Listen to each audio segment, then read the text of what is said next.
15 অংশে এবং 324 ধারায় ভারতের নির্বাচনকে স্বাধীন ও নিরপেক্ষভাবে পরিচালনা করবার জন্য একটি নির্বাচন কমিশন গঠনের কথা বলা হয়েছে এবং নির্বাচন কমিশন গঠিত হয়েছে। ভারতে 1952 সালের প্রথম নির্বাচন হয়। এই সময় থেকে ভারতের নির্বাচন কমিশনের সদস্য সংখ্যা ছিল 1 জন। 1993 সালে সংবিধান সংশোধনী আইনের মাধ্যমে ভারতের নির্বাচন কমিশনের সদস্য 1 জনের জায়গায় 3 জন সদস্যকে নিয়ে গঠিত হয়।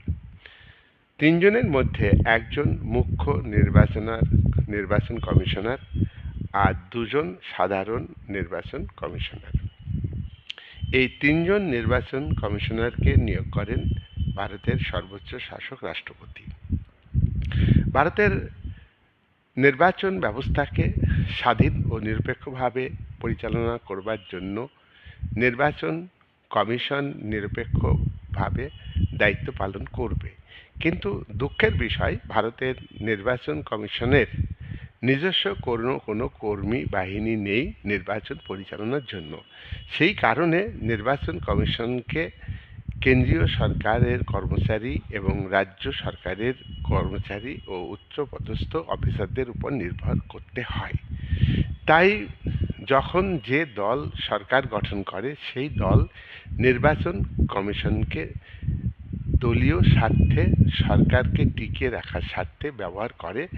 সুতরাং ভারতের নির্বাচন ব্যবস্থা অনেকাংশে একটি প্রহসনে পরিণত হয়েছে। ক্ষমতাসীন দল নির্বাচন কমিশনকে পুরোপুরিভাবে ব্যবহার করে। আমাদের গণতন্ত্রের নিয়ম হলো যে জনপ্রতিনিধি শেষ কথা বলে, আমলা বা সরকারি কর্মচারীরা শেষ কথা বলে না।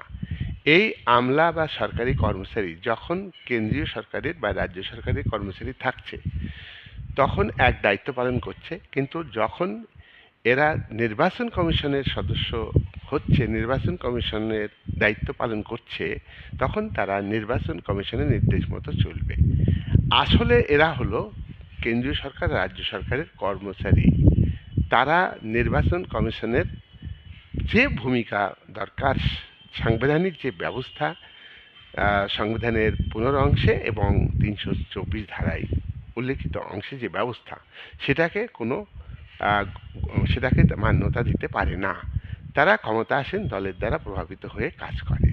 তাই আমরা দেখি যে ভারতীয় গণতন্ত্র